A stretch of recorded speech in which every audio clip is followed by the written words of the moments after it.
Capítulo 10. El período terrestre. Los globos del período terrestre están situados en los 4 estados más densos de materia: la región del pensamiento concreto, el mundo del deseo y las regiones química y etérica es nuestra Tierra actual. Cuando hablamos de los mundos más densos o de los estados más densos de materia, debe tomarse el término en el sentido relativo de la palabra. En caso contrario, ello implicaría una limitación para el absoluto, lo que sería absurdo. Densidad y sutilidad, lo mismo que arriba y abajo, este y oeste, pueden aplicarse solo relativamente a nuestro propio estado o posición.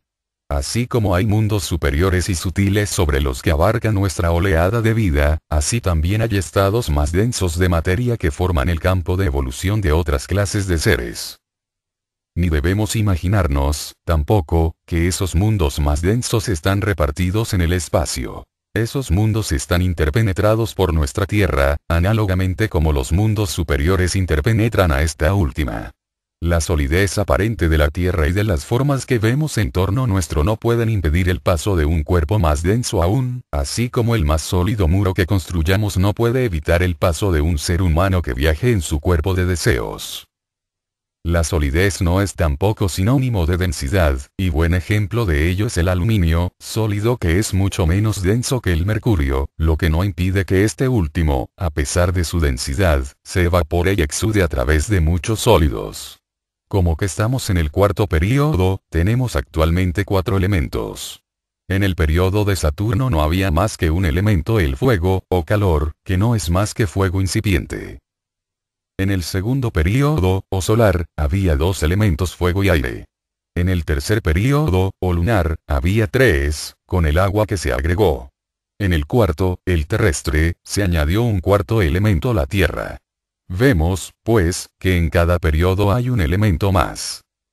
En el período de Júpiter se agregará un elemento de naturaleza espiritual, el que se unirá al lenguaje, de manera que las palabras llevarán siempre consigo la verdadera comprensión, sin dar lugar a equívocos como sucede tan frecuentemente ahora. Por ejemplo, cuando uno dice casa, puede querer dar a entender una choza, mientras que el interlocutor puede entender que se habla de un gran edificio. Las clases mencionadas en el diagrama 10 fueron traídas a este ambiente de 4 elementos por las jerarquías que las tenían a su cargo. Recordaremos que, en el período lunar, estas clases formaban 3 reinos: animal, vegetal y vegetal mineral. Aquí, en la Tierra, sin embargo, son tales las condiciones existentes que ya no puede haber clases intermedias. Solo pueden existir 4 reinos distintos y diferentes. En esta fase cristalizada de la existencia, la diferencia entre ellos debe ser mucho más precisa que lo que era en los primeros períodos, en el que cada reino se esfumaba en el siguiente. Por lo tanto, algunas de las clases nombradas en el diagrama 10 avanzaron medio grado, mientras que otras retrocedieron otro medio. Algunos de los minerales vegetales avanzaron completamente hasta el reino vegetal y formaron la verdura de los campos. Otros retrocedieron y se convirtieron en el suelo puramente mineral en el que crecen las plantas.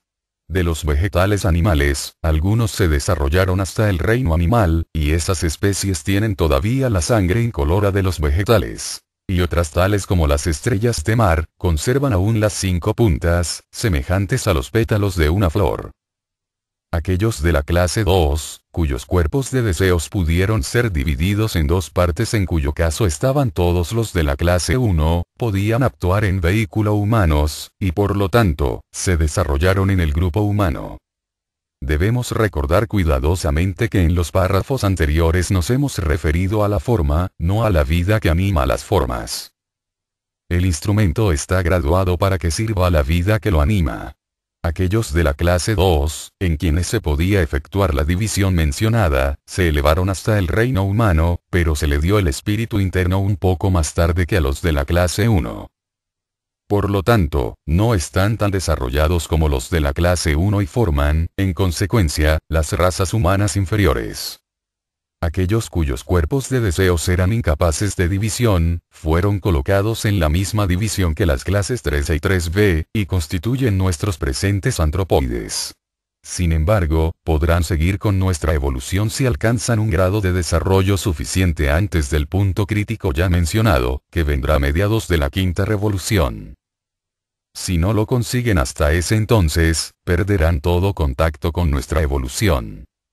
Dijimos que el hombre había construido su triple cuerpo con la ayuda que le prestaron otros seres superiores a él. Pero en los primeros periodos no había poderes coordinados. El triple espíritu, el ego, estaba separado y aparte de sus vehículos. Pero ahora había llegado ya el tiempo en el que el cuerpo y el espíritu debían unirse. Cuando se podía dividir el cuerpo de deseos, entonces la parte superior se convertía, en cierta forma, en el señor o dominador de la parte inferior del mismo y de los cuerpos vital y denso. Formaba algo así como un alma animal con la que se podía unir el espíritu por medio del eslabón de la mente. Cuando no había división del cuerpo de deseos, este vehículo se entregaba a las pasiones y deseos sin ningún freno y, por lo tanto, no podía ser empleado como vehículo interno en el cual pudiera existir el espíritu. Así que, entonces se le puso bajo el gobierno de un espíritu grupo, quien lo guiaba desde fuera, y se convirtió en un cuerpo animal, y esa clase es la que ahora ha degenerado y convertidose en el cuerpo de los antropoides. Conforme el cuerpo de deseos admitía la división, así el cuerpo denso iba adquiriendo gradualmente la posición vertical, sacando así su espina dorsal del alcance de las corrientes del mundo del deseo por medio de las cuales obra el espíritu grupo sobre el animal, a través de la espina dorsal horizontal. El ego podía entonces entrar dentro, obrando y expresándose a sí mismo por medio de la espina dorsal vertical y construir la laringe vertical, así como el cerebro para su expresión adecuada en el cuerpo denso. La laringe horizontal está también bajo el dominio del espíritu grupo. Si bien es cierto que algunos animales, tales como los estorninos, cotorras, loros, etc., ya mencionados, pueden emitir palabras, por poseer laringe vertical, no pueden emitirlas inteligentemente. El emplear palabras para expresar el pensamiento es el más alto privilegio de la humanidad, y solo puede ser efectuado por una entidad que piense y razone, análoga al hombre. Si el estudiante fija bien esto en su mente, le será muy fácil seguir los diferentes grados que conducen a ese resultado. La revolución de Saturno del periodo terrestre. Esta es la revolución durante la cual se reconstruye el cuerpo denso en cualquier periodo. Esta vez se le dio la capacidad de formar un cerebro, convirtiéndose así en vehículo para el germen mental que se le dio posteriormente. Este agregado constituyó la reconstrucción final del cuerpo denso, haciéndolo capaz de alcanzar la mayor eficiencia posible. Una inexpresable sabiduría ha sido empleada en su construcción. Es una maravilla. Nunca se le inculcará lo suficiente al estudiante todas las inconmensurables facilidades para adquirir el conocimiento que contiene ese instrumento, y qué gran beneficio constituye para el hombre. Cuánto debe estimarlo, y cuán agradable debiera encontrarse por poseerlo. Ya se dieron algunos ejemplos de la perfección de su construcción.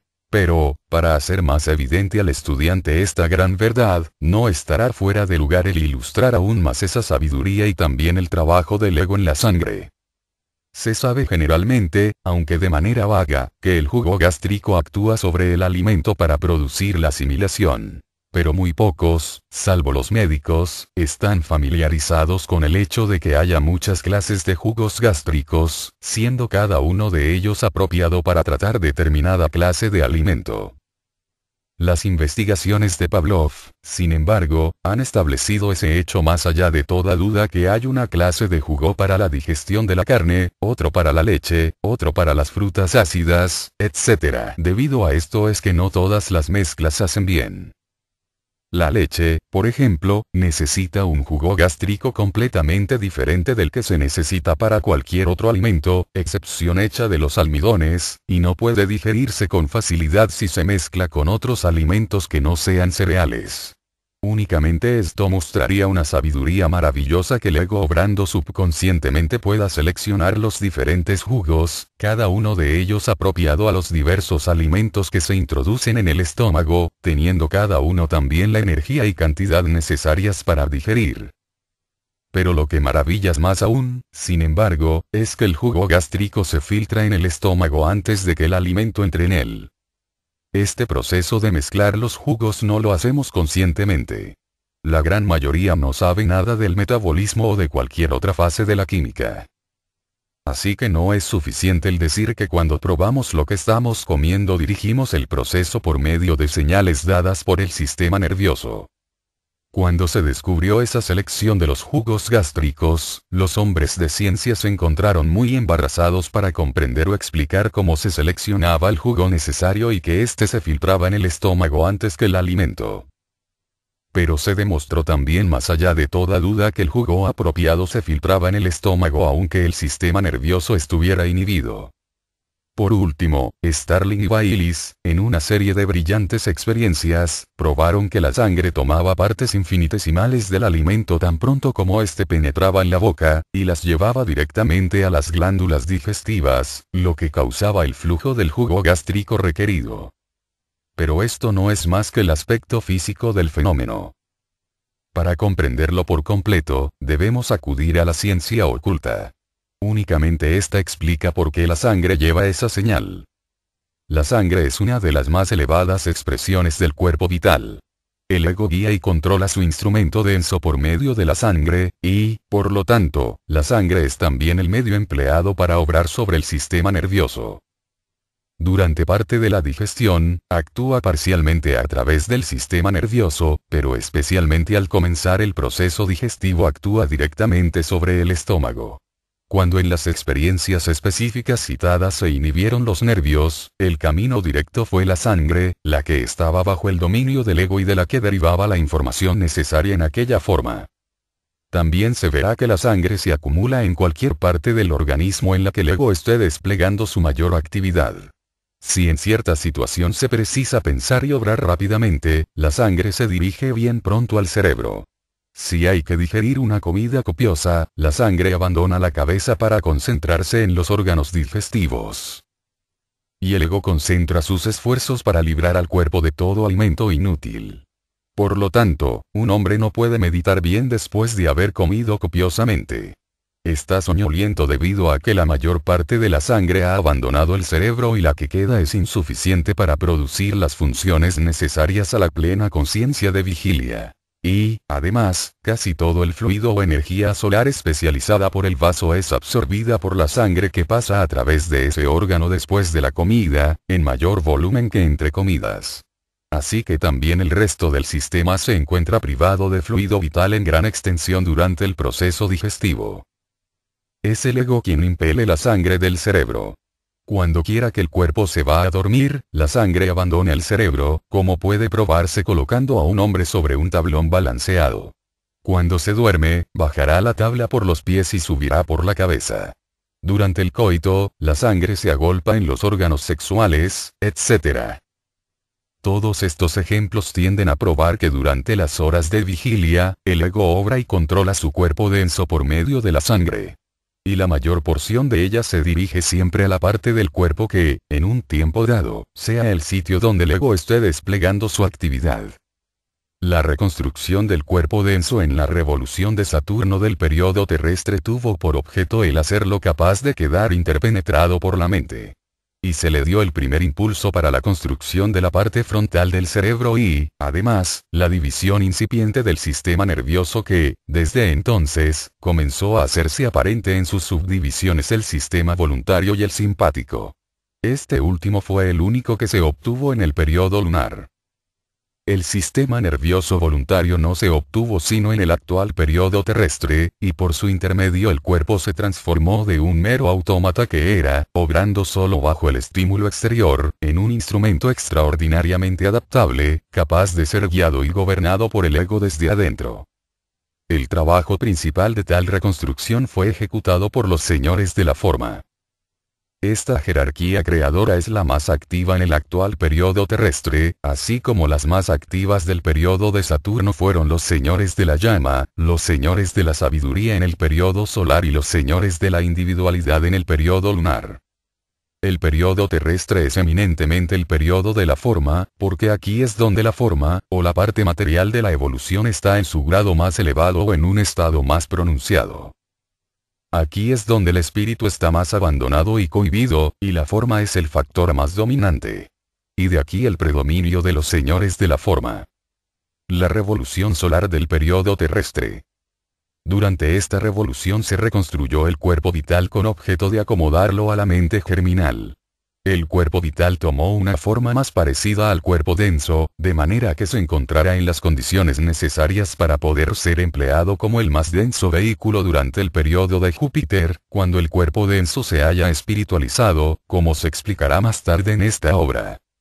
Los ángeles, que eran la humanidad del periodo lunar, fueron ayudados por los señores de la forma en su reconstrucción. La organización del cuerpo vital es ahora, en su eficacia, el más próximo al cuerpo denso.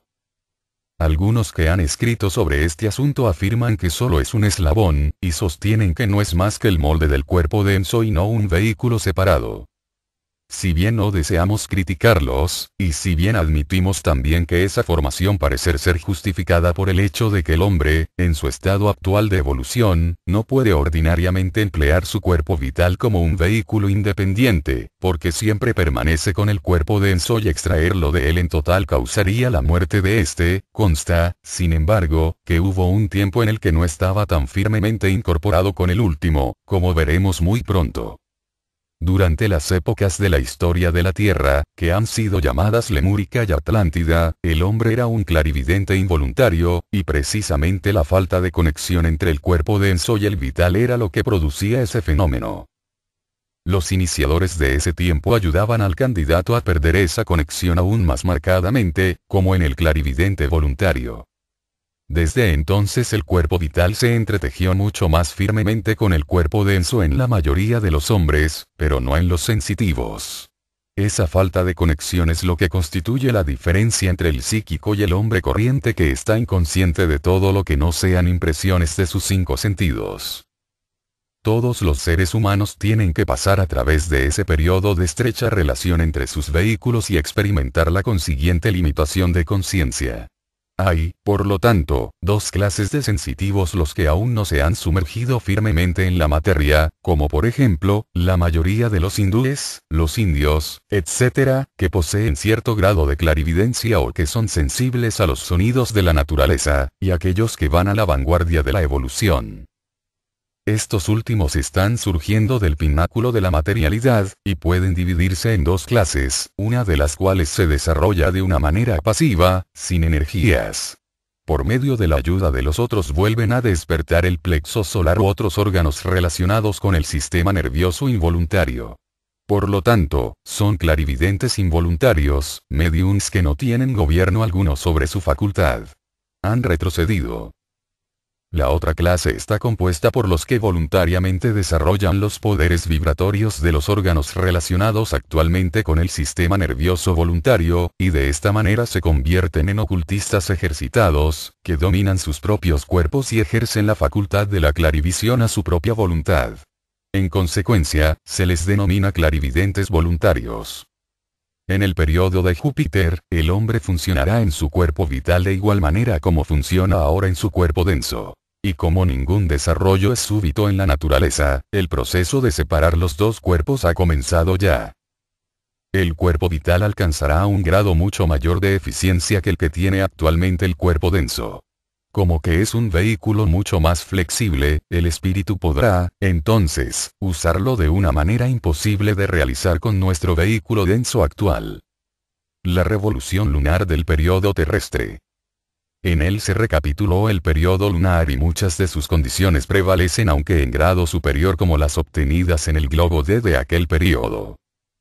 Hubo la misma neblina ígnea como atmósfera, el mismo centro ardiente, la misma división del globo en 2 partes, con objeto de permitir que los seres más altamente evolucionados tuvieran una oportunidad para progresar al paso y calidad apropiados, que seres como nuestra humanidad no hubieran podido igualar. En esa revolución los arcángeles, la humanidad del periodo solar y los señores de la forma se hicieron cargo de la reconstrucción del cuerpo de deseos, pero no hicieron solos ese trabajo.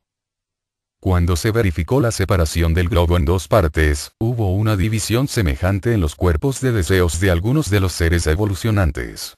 Hemos ya indicado que cuando tuvo lugar esta división, la forma estaba pronta para convertirse en vehículo de un espíritu interno, y con objeto de llevar más adelante este propósito, los señores de la mente, la humanidad del periodo de Saturno, tomaron posesión de la parte más elevada del cuerpo de deseos e implementaron en él el yo individual, sin el cual el hombre actual, con todas sus gloriosas posibilidades, no hubiera podido existir.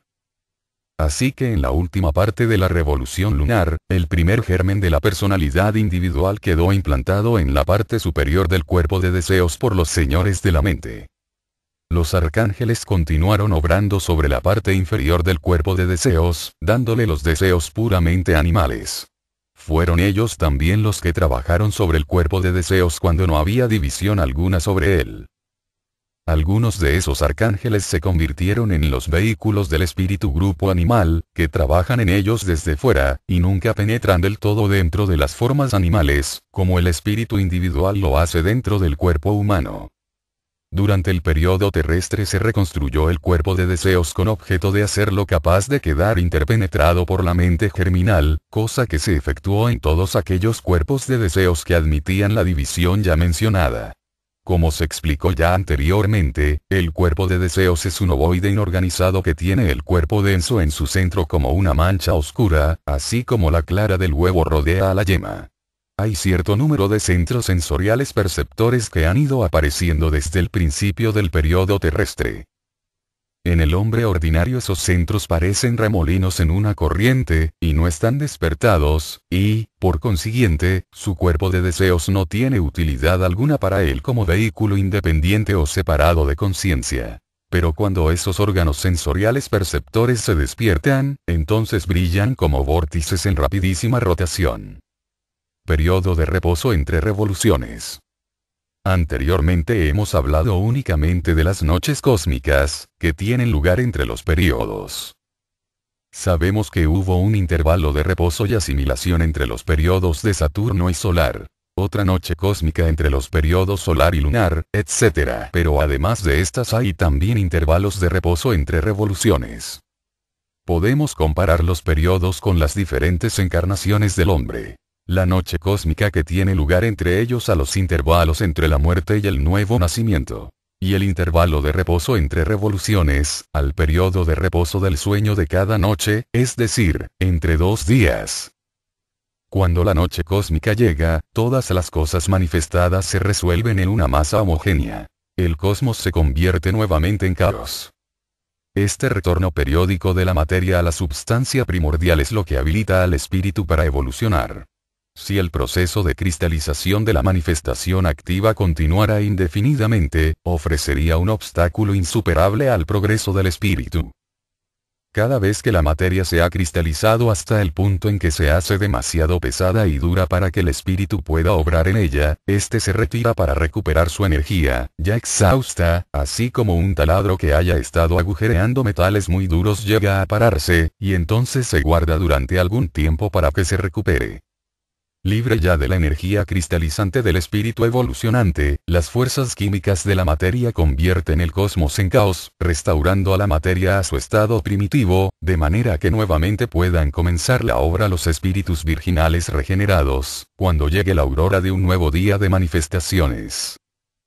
Las experiencias obtenidas en los primeros periodos y revoluciones capacitan al espíritu para reconstruir hasta el punto últimamente alcanzado, con relativa rapidez, y, además, facilita el progreso ulterior haciendo las alteraciones que sus experiencias acumuladas le dictan. Así que al final de la revolución lunar del periodo terrestre todos los globos y toda la vida volvieron al caos, reemergiendo de allí al comenzar la cuarta revolución. La cuarta revolución del periodo terrestre. En la siempre creciente complejidad del esquema evolutivo, hay siempre espirales dentro de espirales, ad infinitum. Así que no debe sorprendernos el saber que en cada revolución el trabajo de recapitulación y reposo se aplica a los diferentes globos. Cuando la oleada de vida reapareció en el globo A, en esta revolución, recapituló el desarrollo del periodo de Saturno. Después de un reposo que, sin embargo, no implicó la destrucción completa del globo, sino únicamente una alteración, apareció en el globo B, donde se recapituló la obra del periodo solar. Después de otro reposo, la vida pasó al globo C, y se repitió el trabajo del periodo lunar. Finalmente, la oleada de vida llegó al globo D, que es nuestra Tierra actual, y hasta entonces no comenzó el verdadero trabajo del periodo terrestre. Aún entonces, las espirales dentro de espirales, impidieron que principiara inmediatamente después de la llegada de la oleada de vida del globo C, porque el germen de la mente no se obtuvo hasta la cuarta época, siendo las tres primeras épocas ulteriores recapitulaciones de los periodos de Saturno, solar y lunar, pero siempre en grado superior. Capítulo 11. Génesis y evolución de nuestro sistema solar. Caros. En las páginas anteriores no hemos dicho nada sobre nuestro sistema solar y sobre los diferentes planetas que lo componen, porque hasta que se llegó al periodo terrestre no se hizo la diferenciación actual. El periodo terrestre es el pináculo de la diversificación, y aunque solo hemos hablado de una sola clase de espíritus virginales, aquellos que en sentido más estricto y limitado están relacionados con la evolución terrestre, existen en realidad 7 rayos o corrientes de vida. Todas estas prosiguen diferentes evoluciones, si bien perteneciendo a la clase original de espíritus virginales a la que también pertenece nuestra humanidad. En los periodos anteriores, todas esas diferentes subclases o rayos encontraron un ambiente apropiado para su evolución en el mismo planeta. Pero en el periodo terrestre las condiciones eran tales que, con objeto de facilitar a cada clase el grado de calor y de vibración necesarios a su fase particular de evolución, fueron segregados en varios planetas, a diferentes distancias del Sol, el manantial central de la vida. Esta es la razón de ser de nuestro sistema y de todos los demás sistemas solares del universo. Antes de proceder a describir la evolución de nuestra humanidad en el periodo terrestre, después de su separación del Sol central, es necesario, para mantener el debido orden, explicar la causa que produjo o arrojó los planetas de nuestro sistema en el espacio. La manifestación activa particularmente en el mundo físico depende de la separatividad, de la limitación de la vida por la forma. Pero durante el intervalo entre periodos y revoluciones, cesa la distinción entre la vida y la forma. Esto se aplica no solamente al hombre y a los reinos inferiores, sino también a los mundos y globos que son las bases de la forma para la vida evolucionante.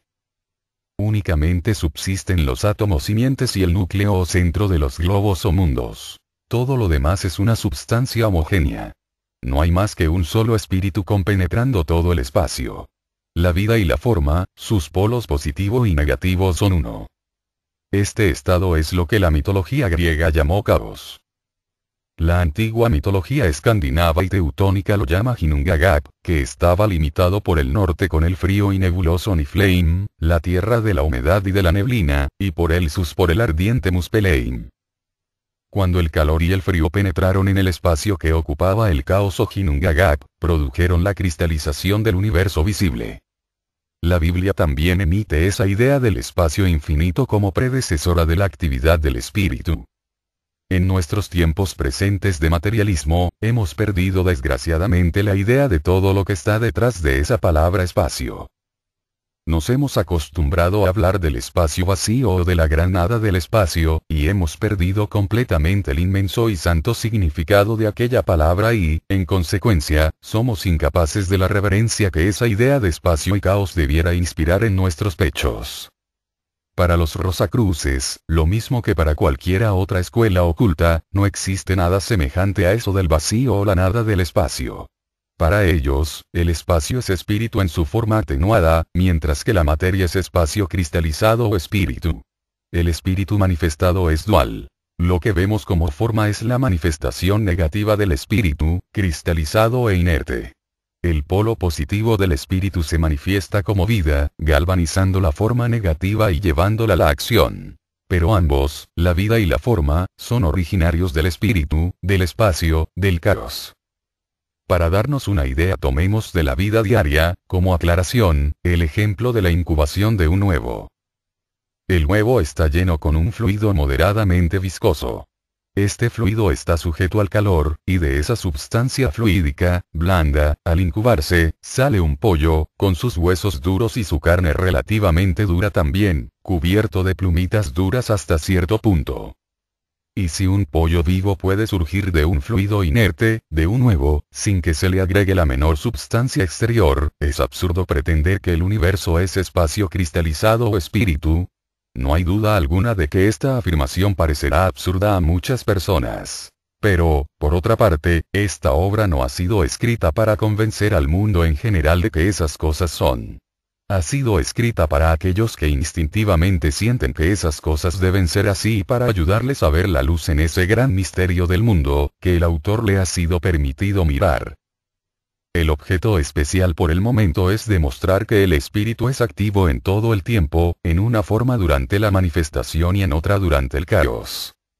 La ciencia moderna se sonreirá ante la idea de que la vida pudiera existir sobre un globo en formación.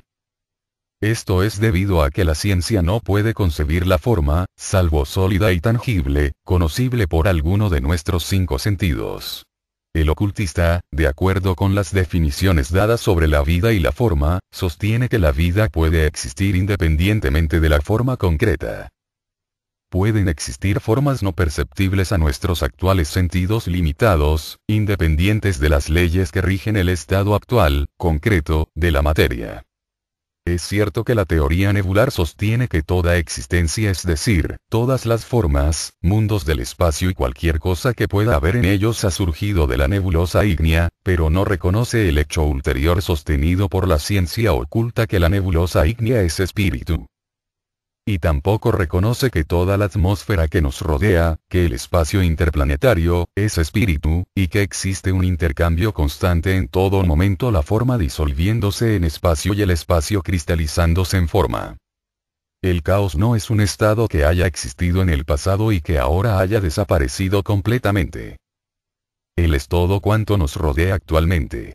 Si no existiera, esas formas viejas, que han prestado ya toda su utilidad y que están resolviéndose constantemente en ese caos, el que, a su vez está dando nacimiento a nuevas formas constantemente, no podría haber progreso alguno. La obra de la evolución cesaría y el estancamiento impediría toda posibilidad de desarrollo. Es axiomático que cuanto más a menudo morimos, tanto mejor vivimos. El poeta iniciado, Goethe, dijo: quien no ha experimentado esto de morir y nacer a la vida sin interrupción siempre será un huésped sombrío sobre este valle de lágrimas terrestre. Y San Pablo dijo: yo muero diariamente. Por lo tanto, como estudiantes de ciencia oculta, es necesario comprender que aún durante la manifestación activa, el caos es la base de todo progreso. Nuestra vida durante el caos está basada sobre nuestra vida en la manifestación activa, y viceversa, esto es, que lo que somos capaces de realizar y de progresar durante la manifestación activa es el resultado de la existencia en el caos.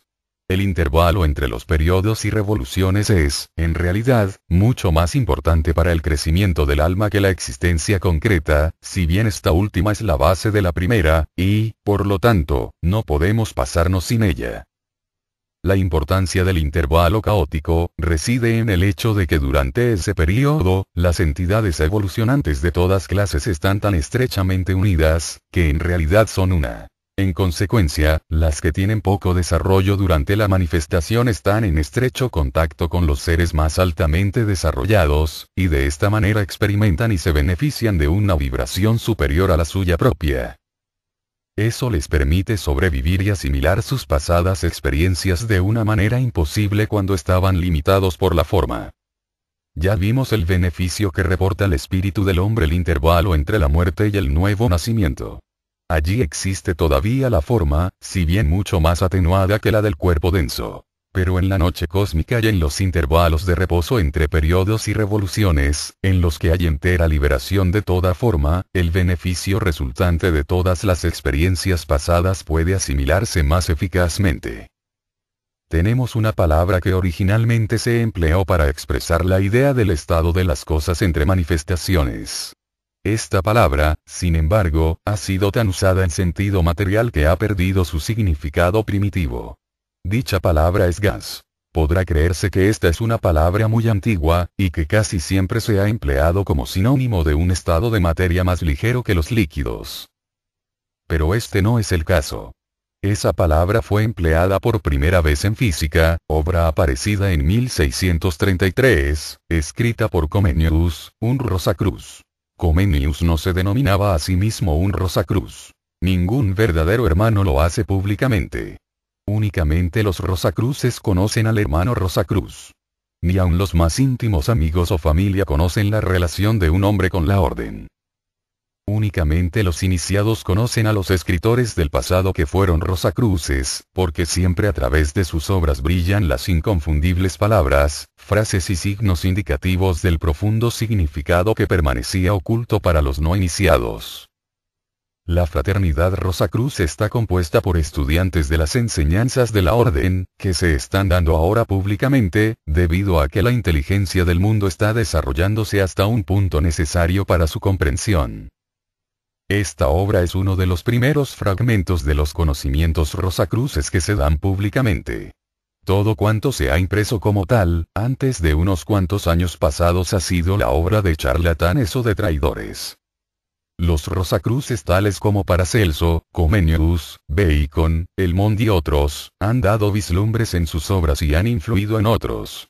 La gran controversia sobre las obras de Shakespeare que ha hecho ensuciar tantas plumas de ganso y gastar tanta tinta que hubiera sido mejor empleada con otros propósitos nunca se hubiera producido si se supiera que la similaridad entre Shakespeare y Bacon es debida a que ambos estaban influidos por el mismo iniciado, quien influyó también sobre Jacobo Boehme y sobre un pastor de Ingolstadt, Jacobo Baldus, quien vivió después de morir el bardo de Avon y escribió versos líricos en latín.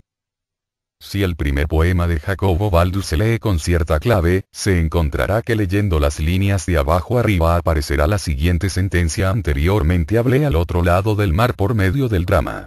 Ahora me expresaré líricamente en su física. Comenius, el Rosacruz, escribió aduc spiritum incognitum gas voco, esto es a este espíritu desconocido yo lo llamo gas.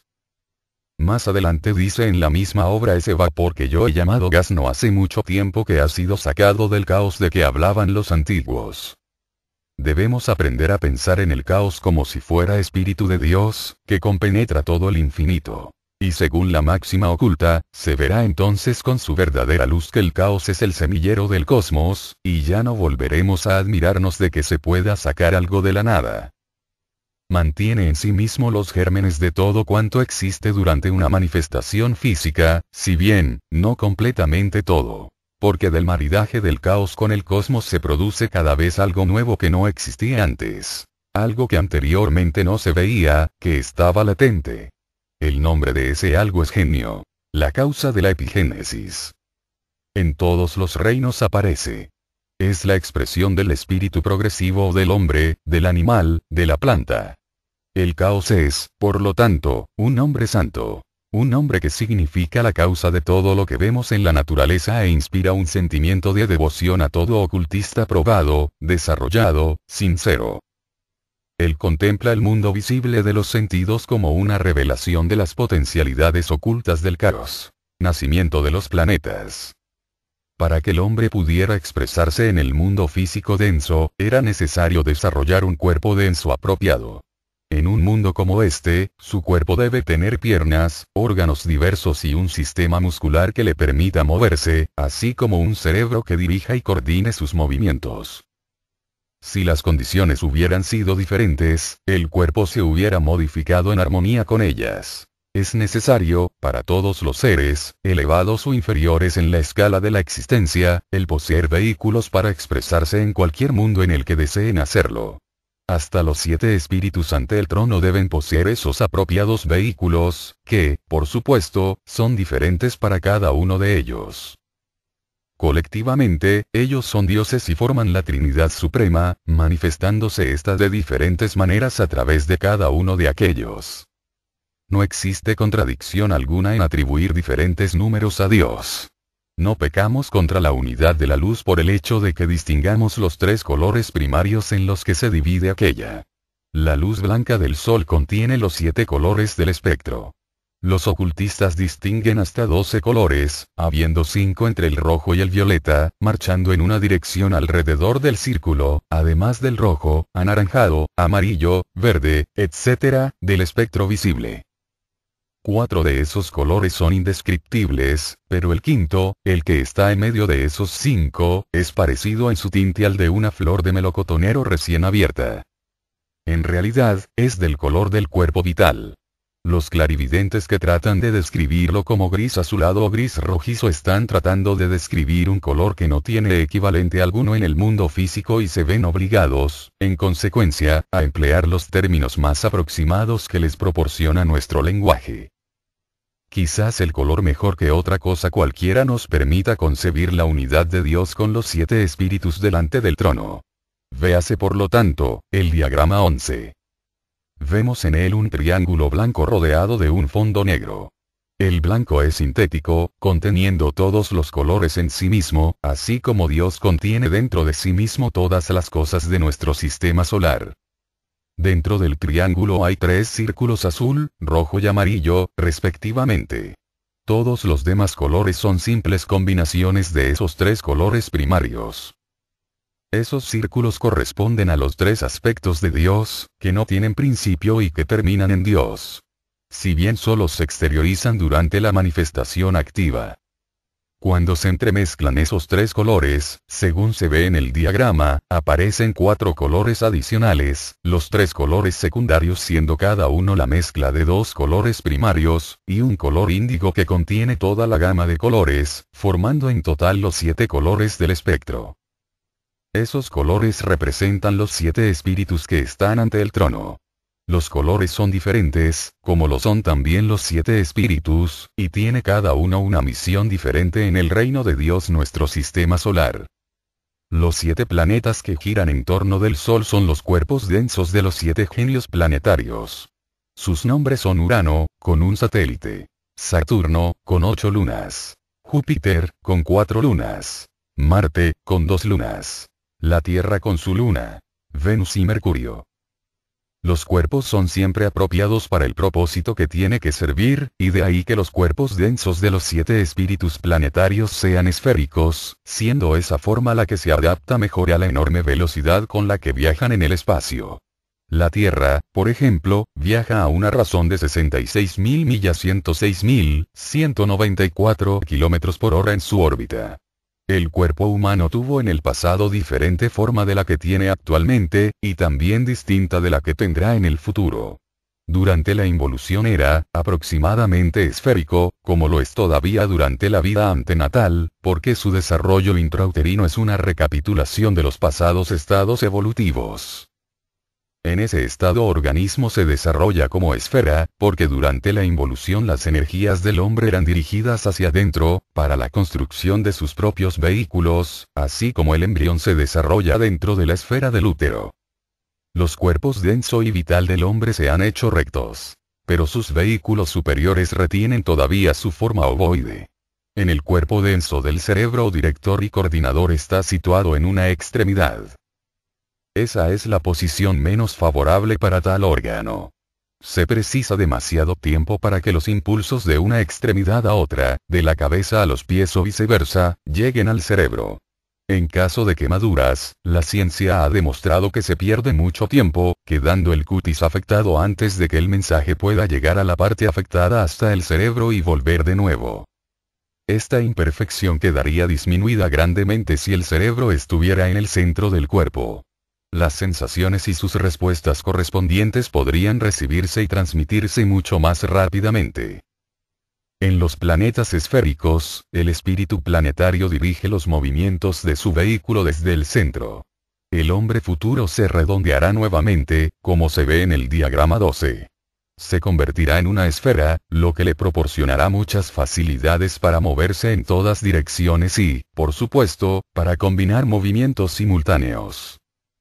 El concepto Rosacruz del cosmos afirma que existe una evolución ulterior en reserva para los planetas cuando los seres de un planeta han evolucionado hasta un grado suficiente, el planeta se convierte en un sol el centro fijo de un sistema solar cuando los seres que en él se encuentran han evolucionado en mayor grado aún, y, por consiguiente, cuando ha llegado aquel el sol, a alcanzar el máximum de esplendor, se transforma en un zodíaco, convirtiéndose, por así decirlo, en matriz de un nuevo sistema solar.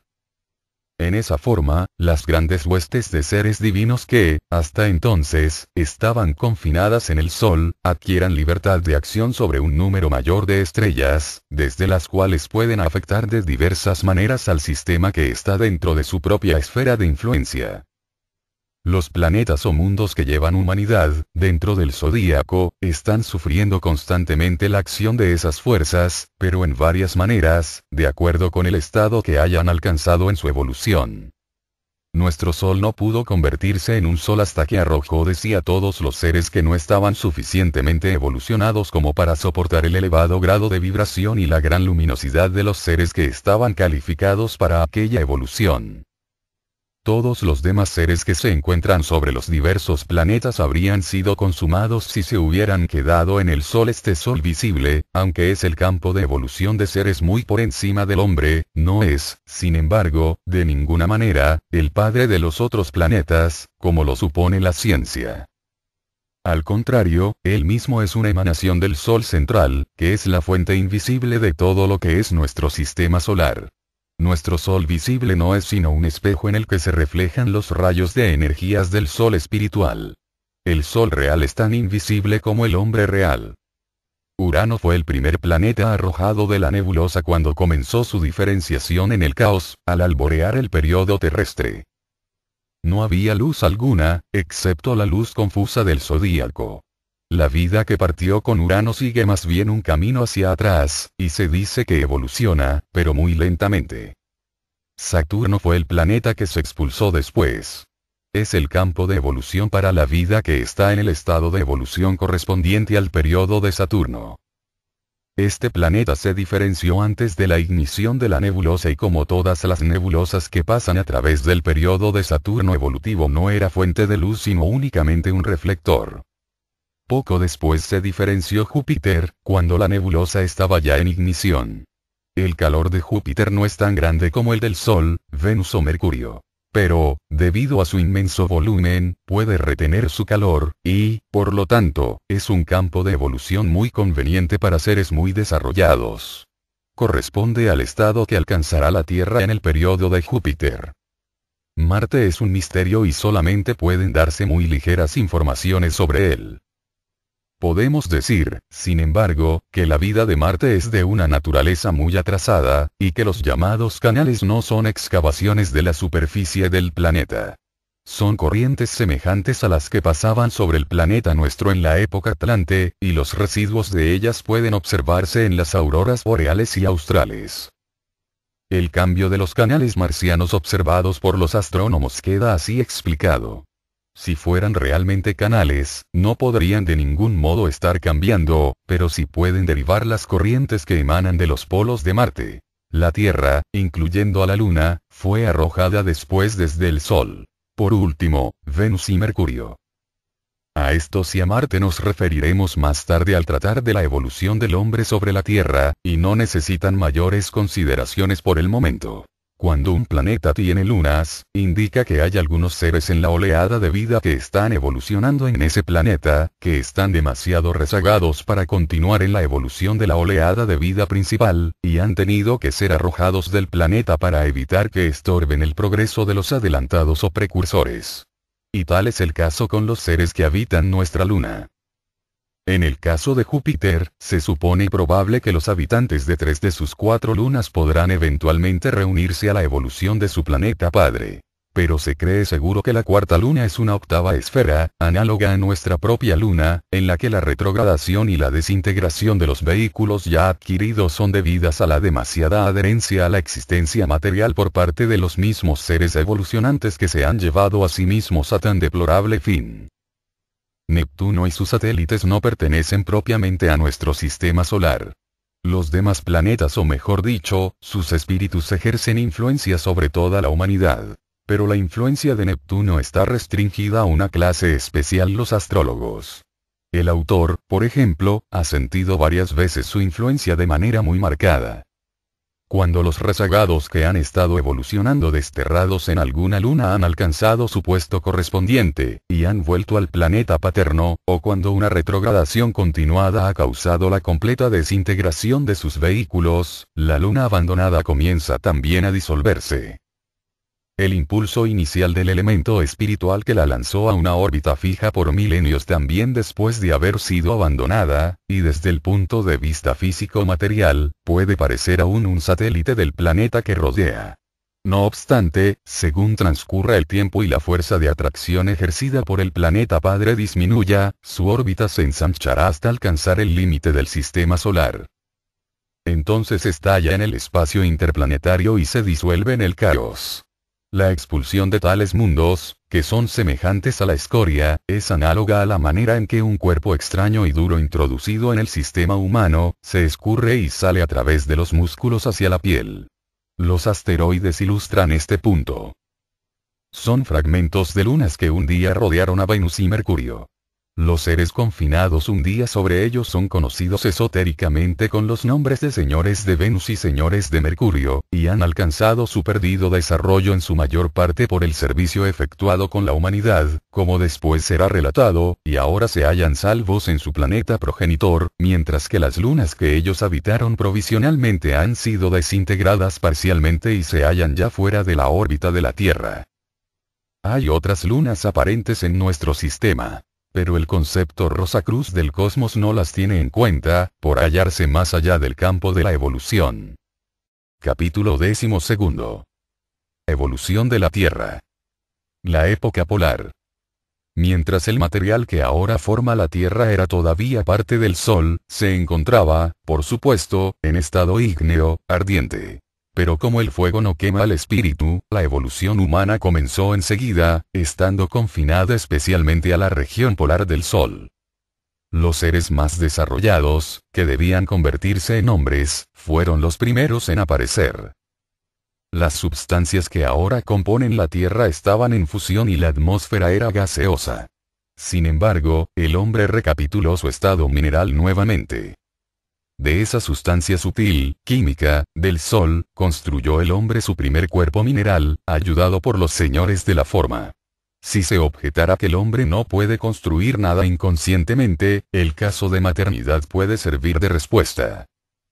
Está la madre consciente de la construcción el cuerpo del niño en su seno. Y, sin embargo, nadie se atrevería a decir que no interviene en ella.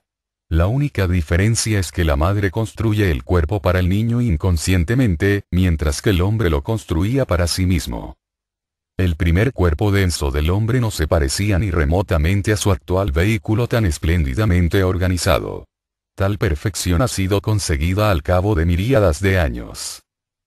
El primer cuerpo denso era un objeto enorme y pesado con una abertura en la parte superior por el que salía o se proyectaba un órgano.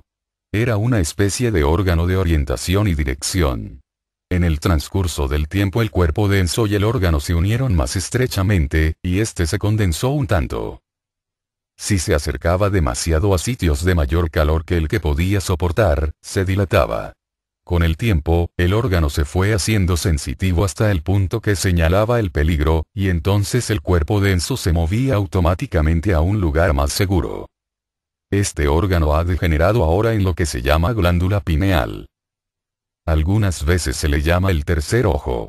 Pero este es un error, porque nunca fue un ojo, sino más bien el órgano en el que estaba localizada la percepción del calor y del frío, facultad que actualmente está distribuida por todo el cuerpo.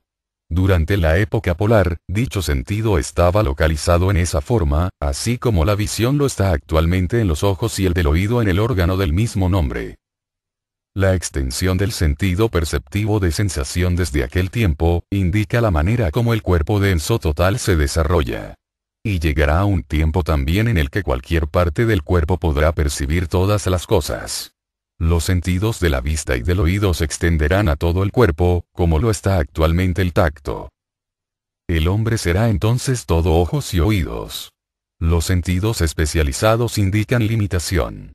La percepción sensorial de todo el cuerpo, en comparación, será una perfección. En los primeros grados, de los que estamos hablando ahora, había una especie de propagación. Aquellas inmensas y abotagadas criaturas se dividían por la mitad, de modo muy semejante a la división de las células, por escisión, pero las porciones separadas no crecían, permaneciendo cada mitad tan grande como la forma original. La época hiperbórea en diferentes puntos del globo incandescente comenzaron a formarse con el transcurso del tiempo costras o islas en medio del mar de fuego. Entonces aparecieron los señores de la forma y los ángeles, la humanidad del periodo lunar, y envolvieron la forma densa del hombre en un cuerpo vital. Aquellos cuerpos abotagados comenzaron entonces a crecer en tamaño, absorbiendo materiales del exterior por osmosis, por decirlo así. Cuando se propagaban ya no se dividían en dos mitades, sino en dos partes desiguales. Ambas crecían hasta adquirir el tamaño original del Padre. Como la época polar era realmente una recapitulación del periodo de Saturno, puede decirse que durante ese tiempo el hombre pasó a través del estado mineral. Tenía el mismo vehículo, el cuerpo denso, y una conciencia semejante a la del estado del trance. Por razones análogas, atravesó el estado vegetal durante la época hiperbórea, pues el hombre tenía entonces un cuerpo denso y uno vital, y una conciencia semejante a la del sueño sin ensueños. El hombre comenzó su evolución en la Tierra después de que Marte fue arrojado de la masa central, y lo que ahora es la Tierra no se había desprendido todavía del Sol. Pero al finalizar la Europa hiperbórea, la incrustación había progresado tanto, que se había convertido en un verdadero obstáculo para el progreso de algunos de los más elevados seres solares. El estado incandescente, por otra parte, obstaculizaba la evolución de algunas criaturas de grado inferior, tales como el hombre, que en este estado necesitaba un mundo más denso para su futuro desarrollo. Por lo tanto, la parte que ahora es la Tierra fue arrojada del Sol al finalizar la Europa hiperbórea y comenzó a girar en torno del cuerpo de su padre, siguiendo una órbita un tanto distinta de la que ahora sigue. Poco después fueron arrojados Venus y Mercurio, por razones análogas. La cristalización siempre comienza en el polo del planeta en el cual el movimiento es lento. La parte solidificada va avanzando gradualmente hacia el ecuador, obedeciendo a la fuerza centrífuga. Si esta fuerza es más fuerte que la tendencia cohesiva, la masa solidificada es arrojada al espacio. Cuando el globo terrestre fue separado de la masa central, incluía la parte que actualmente es nuestra Luna. En este gran globo estaba evolucionando la oleada de vida que ahora está pasando a través del reino humano, así como las oleadas de vida que comenzaron su evolución en los periodos solar, lunar y terrestre, y que están evolucionando actualmente a través de los reinos animal, vegetal y mineral. Ya hicimos mención de los rezagados de varios periodos, que en estos últimos tiempos pudieron subir un escalón en la evolución. Había algunos, sin embargo, que no dieron ese paso. No evolucionaban y, en consecuencia, fueron dejados cada vez más atrás, hasta que llegaron a convertirse en un pesado obstáculo e impedimento para los que progresaban. Y se hizo necesario el expulsarlos para que la evolución de los demás no se retardase. Al principio de la época lemúrica, esos fracasados, nótese que eran fracasados y no meramente rezagados, habían cristalizado la parte de la Tierra ocupada por ellos hasta tal punto que esa formaba como una inmensa escoria sobre la Tierra blanda e ígnea. Habíanse convertido, pues, en un obstáculo y una obstrucción, y entonces, ellos, junto con la parte de la Tierra que habían cristalizado, fueron arrojados al espacio. Esa es la génesis de la Luna. La Luna, la octava esfera, los 7 globos, de la Alge, ambos inclusive, son el campo de la evolución. La Luna es el campo de la desintegración. Si la Tierra no hubiese sido desprendida del globo original que ahora es el Sol, la rapidez de la intensidad vibratoria habría disgregado los vehículos humanos. Estos hubieran crecido con una rapidez tal que el crecimiento de los hongos hubiera sido lentísimo, en comparación. Hubiera sido viejo antes de tener tiempo para ser joven.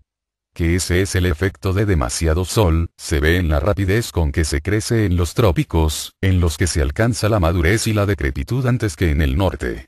Por otra parte, si la Luna se hubiera quedado con la Tierra, el hombre se habría cristalizado hasta convertirse en una estatua. La separación de la Tierra del Sol, quien ahora envía sus rayos desde una enorme distancia, permite al hombre vivir en un grado de vibración apropiada y desarrollarse lentamente. Las fuerzas lunares le llegan de la distancia necesaria, para permitirle construir el cuerpo con densidad conveniente. Pero aun cuando estas últimas fuerzas son activas en la construcción del cuerpo, pueden también ocasionar la muerte si su obra continuada acaba por cristalizar los tejidos orgánicos. El Sol obra sobre el cuerpo vital, y es la fuerza que trabaja por la vida, y lucha contra las fuerzas lunares que trabajan por la muerte. La época lemúrica. En esta época aparecieron los arcángeles, la humanidad del periodo solar, y los señores de la mente, humanidad del periodo de Saturno. Los señores de la forma, que tenían a su cargo el periodo terrestre, ayudaron a aquellas jerarquías. Además ayudaron al hombre a construir su cuerpo de deseos, y los señores de la mente les dieron el germen mental a la mayor parte de los adelantados o precursores que formaban la clase 1, de acuerdo con la clasificación del diagrama 10. Los señores de la forma vivificaron el espíritu humano en todos los rezagados del periodo lunar que habían hecho el progreso necesario en las 3 revoluciones y media que habían transcurrido desde el comienzo del periodo terrestre. Pero en aquel entonces los señores de la mente no pudieron darles el germen mental. En esta forma quedó una gran parte de la humanidad naciente sin ese eslabón de unión entre el triple cuerpo. Los señores de la mente se hicieron cargo de la parte superior del cuerpo de deseos y de la mente germinal, impregnándolos con la cualidad de la personalidad separatista, sin la cual no hubieran podido existir seres separados, contenidos en sí mismos, como los que hoy conocemos. Debemos a los señores de la mente la personalidad individual con todas las posibilidades de experiencia y crecimiento que ella puede proporcionarnos. Este punto marca el nacimiento del individuo. Nacimiento del individuo. Asimismo, en las aguas de un estanque los árboles aparecen invertidos, pareciendo que el follaje se halla en lo más profundo del agua, así también el aspecto más elevado del espíritu. El espíritu divino encuentra su contraparte en el más inferior de los 3 cuerpos, el cuerpo denso. El espíritu inmediato inferior, el cuerpo vital. El tercer espíritu, el espíritu humano y su reflexión, el tercer cuerpo, el de deseos, aparecen más próximos al espejo reflector, que es la mente, correspondiendo esta a la superficie del lago, el medio reflector de nuestra analogía. El espíritu descendió de los mundos superiores durante la involución, y por acción concurrente los cuerpos se elevaron en el mismo período. El encuentro de estas 2 corrientes en el foco mente es lo que marca el punto en el que nace el individuo, el ser humano, el ego. Cuando el espíritu toma posesión de sus vehículos. Sin embargo, no debemos imaginarnos que una vez alcanzado esto el hombre llegó a su estado actual de evolución haciéndose consciente de sí, ser pensante, etc., como lo es hoy. Antes de que alcanzara ese punto tuvo que recorrer un largo y pesado camino, porque en ese entonces los órganos estaban en su estado más rudimentario y no había cerebro alguno que pudiera emplearse como medio de expresión. De aquí que la conciencia fuera entonces lo más pequeña imaginable. En una palabra, el hombre de aquel entonces estaba lejos de ser tan inteligente como nuestros animales actuales. El primer paso hacia el mejoramiento fue la construcción del cerebro para usarlo como instrumento de la mente en el mundo físico. Y esto se realizó separando a la humanidad en sexos. Separación de los sexos. Contrariamente a la idea generalmente aceptada, el ego es bisexual. Si el ego fuera asexual, el cuerpo sería necesariamente asexual también, porque el cuerpo no es más que el símbolo externo del espíritu interno. El sexo del ego no se manifiesta, por supuesto, como tal en los mundos internos, sino como 2 cualidades distintas: voluntad e imaginación. La voluntad es la fuerza masculina y está aliada a las fuerzas solares. La imaginación es el poder femenino y está siempre unida a las fuerzas lunares. Esto explica el predominio de la imaginación en la mujer y el poder especial que la luna ejerce sobre el organismo femenino. Cuando la materia con que se formaron después la Tierra y la Luna era todavía parte del Sol, el cuerpo del hombre naciente era aún plástico y las fuerzas de la parte que después se convirtió en Sol y las de la parte que ahora es la Luna obraban fácilmente en todos los cuerpos, así que el hombre de la época hiperbórea era hermafrodita, capaz de producir otro ser de sí mismo, sin la intervención de ningún otro. Cuando la Tierra se separó del Sol y poco después de haber arrojado a la Luna, las fuerzas de las 2 luminarias no encontraron modo de expresarse con igualdad, como anteriormente. Algunos cuerpos se hicieron mejores conductores de las unas y otros de las otras. Influencia de Marte en la parte del período terrestre que precedió a la separación de los sexos durante las 3 revoluciones y media que tuvieron lugar entre la diferenciación de Marte y el comienzo de la época lemúrica. Marte viajaba siguiendo una órbita distinta de la que ahora sigue, y su aura, esa parte de los vehículos sutiles que se extiende más allá del planeta denso, compenetró el cuerpo del planeta central y polarizó el hierro que en él había. Como el hierro es esencial para la producción de sangre roja y caliente, todas las criaturas eran de sangre fría, o mejor dicho, la parte fluídica de sus cuerpos tenía la misma temperatura que la atmósfera que las rodeaba. Cuando la Tierra fue arrojada del Sol central, ese acontecimiento modificó las órbitas de los planetas y de esta manera disminuyó la influencia de Marte sobre el hierro. El espíritu planetario de Marte reabsorbió el resto de esa influencia, y aunque los cuerpos de deseos de la Tierra y de Marte aún se penetraban, el poder dinámico de Marte sobre el hierro, que es un metal marciano, cesó, y el hierro fue entonces utilizable para emplearlo en nuestro planeta. El hierro es, en realidad, la base de toda existencia separada. Sin el hierro, la sangre roja y productora de calor sería una imposibilidad, y el ego no tendría asidero alguno en el cuerpo. Cuando se desarrolló la sangre roja, en la última parte de la época lemúrica, el cuerpo se enderezó, y entonces pudo el ego penetrar dentro de su cuerpo y gobernarlo. Pero el entrar en el cuerpo no es ni el fin ni el objeto de la evolución. Es, sencillamente, un medio para que el ego pueda expresarse mejor a través de su instrumento, para que pueda manifestarse en el mundo físico. Con ese fin debe construir los órganos de los sentidos, la laringe y, sobre todo, el cerebro, perfeccionándolos después. Durante la primera parte de la Europa hiperbórea, mientras la Tierra estaba todavía unida al Sol, las fuerzas solares suministraban al hombre el sustento que necesitaba e inconscientemente éste irradiaba el exceso fuera de sí mismo con el propósito de propagarse. Cuando el ego entró en posesión de sus vehículos, se hizo necesario emplear parte de esa fuerza en la construcción del cerebro y de la laringe, que originalmente eran una parte del órgano creador. La laringe se formó mientras el cuerpo denso tenía la forma de saco, abotagada, ya descrita, cuya forma es la que todavía tiene el embrión humano. Conforme el cuerpo denso se fue enderezando, parte del órgano creador permaneció con la parte superior del cuerpo denso y la última se convirtió en laringe. En esta forma, la fuerza dual creadora que ya había trabajado anteriormente en una sola dirección, con objeto de crear otro ser, se dividió. Una parte se empleó y dirigió hacia arriba para la construcción del cerebro y de la laringe, por cuyo intermedio el ego fue capaz de pensar y de comunicar sus pensamientos a los demás seres. Como resultado de este cambio, únicamente una parte de la fuerza esencial para la creación de otro ser era utilizable para cada individuo, y así se hizo necesario para cada ser individual el buscar la cooperación de otro que poseyera la parte de fuerza procreadora que a él le faltaba. En esta forma, la entidad evolucionante obtuvo la conciencia cerebral del mundo externo a costa de la mitad de su poder creador.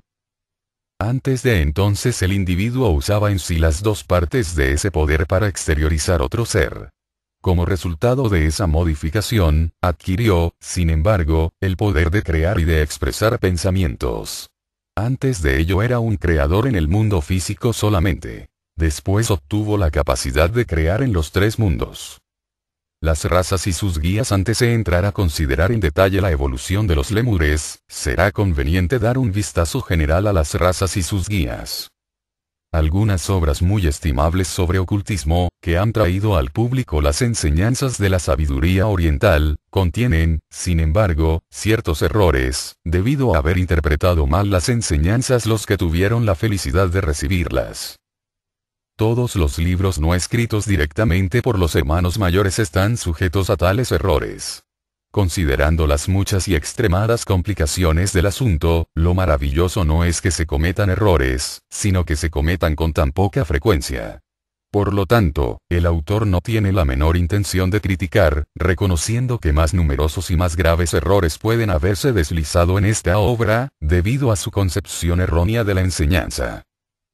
Simplemente, indica el autor en los siguientes párrafos lo que ha recibido, lo que muestra cómo pueden conciliarse las diferentes y aparentemente contradictorias enseñanzas, de obras tan valiosas como la Doctrina Secreta, de H. P. Blavatsky, y el budismo esotérico, de A. P. Sinet. Esa parte de la evolución humana que debe ser realizada durante la jornada actual de la oleada de vida en nuestra Tierra puede dividirse en 7 grandes estados o épocas. Pero en realidad no puede llamárselas propiamente razas. Nada a lo que propiamente pueda aplicarse ese nombre apareció hasta el final de la época lemúrica. Desde aquel entonces, diferentes razas se sucedieron las unas a las otras a través de las épocas Atlante y Aria, y se extenderán ligeramente en la gran sexta época. El número total de razas, pasadas, presentes y futuras, en nuestro esquema evolutivo, es 16, una al final de la época lemúrica, 7 durante la época Atlante, 7 más en nuestra actual época Aria, y otra más al comenzar la sexta época. Después de ella no habrá nada que pueda denominarse propiamente raza. Las razas no han existido en los periodos que han precedido al periodo terrestre y no existirán tampoco en los periodos subsiguientes. Únicamente aquí, en el nadir de la materialidad, pueden existir tan grandes diferencias entre hombre y hombre como para producir distinciones de razas. Los guías inmediatos de la humanidad, aparte de las jerarquías creadoras que han ayudado al hombre a dar los primeros pasos en la evolución, después de haberle dado sus vehículos durante la involución, son seres mucho más desarrollados en el sendero de la evolución que el hombre. Han venido a realizar esa obra de amor desde los 2 planetas que están situados entre la Tierra y el Sol, Venus y Mercurio. Los seres que habitan Venus y Mercurio no están tan avanzados como aquellos cuyo actual campo de evolución es el Sol, pero están mucho más desarrollados que nuestra humanidad. Por lo tanto, aquellos permanecieron durante algún tiempo más en la masa central que los habitantes de la Tierra. Pero en cierto punto de su desarrollo necesitaron campos de evolución separados y, en consecuencia, fueron arrojados sucesivamente esos 2 planetas. Venus primero y después Mercurio. Y cada uno quedó en la proximidad necesaria para asegurar la intensidad vibratoria conveniente a su evolución. Los habitantes de Mercurio son los más avanzados y, por lo tanto, están más próximos al Sol. Algunos de los habitantes de cada planeta fueron enviados a la Tierra para ayudar a la naciente humanidad, y los ocultistas los conocen bajo el nombre de señores de Venus y señores de Mercurio. Los señores de Venus fueron los guías de la masa de nuestro pueblo. Eran seres inferiores de la evolución de Venus, los que aparecieron entre los hombres y fueron reconocidos como mensajeros de los dioses. Para el bien de la humanidad se prestaron a guiarla y conducirla, grado por grado. No hubo rebelión alguna contra su autoridad, porque el hombre no había desarrollado aún voluntad independiente. Con objeto de llevarlo hasta el grado en que pudiera manifestarse su voluntad y juicio, lo guiaron hasta que el hombre se capacitara para guiarse a sí mismo. Se reconoció que estos mensajeros eran iguales a los dioses. Se les reverenciaba profundamente y sus órdenes eran obedecidas sin discusión. Cuando bajo la dirección de esos seres llegó la humanidad a cierto grado de progreso, los más avanzados fueron colocados bajo la dirección de los señores de Mercurio, quienes los iniciaron en las verdades más elevadas con el propósito de convertirlos en guías o caudillos del pueblo. Estos iniciados fueron entonces exaltados a la dignidad de reyes y fueron los fundadores de las dinastías de legisladores divinos, quienes eran ciertamente reyes por la gracia de Dios, es decir, por la gracia de los señores de Venus y Mercurio, que eran como dioses para la infante humanidad. Ellos guiaron e instruyeron a los reyes para beneficio del pueblo y no para que se engrandecieran o se arrogaran derechos a expensas de aquel. En ese tiempo un regente era como una verdad sagrada para educar y ayudar a su pueblo, para aliviar y sostener la equidad y el bienestar. De ahí que mientras reinaron esos reyes todo prosperaba y fuera ciertamente una edad de oro. Sin embargo, conforme sigamos la evolución del hombre en detalle, veremos que la fase o periodo presente de desarrollo, aunque no puede llamarse una edad de oro como no sea en sentido material, es, sin embargo, necesaria, con objeto de llevar al hombre hasta el punto en el que pueda guiarse a sí mismo, porque el dominio de sí mismo es el fin y el objeto de toda reglamentación. Ningún hombre puede subsistir seguro y salvo sin gobierno si no ha aprendido a dominarse a sí mismo, y en el actual grado de desenvolvimiento esta es la tarea más fuerte que se le puede proporcionar. Es muy fácil ordenar a los otros o dominarlos. Lo difícil es obligarse a obedecer a sí mismo.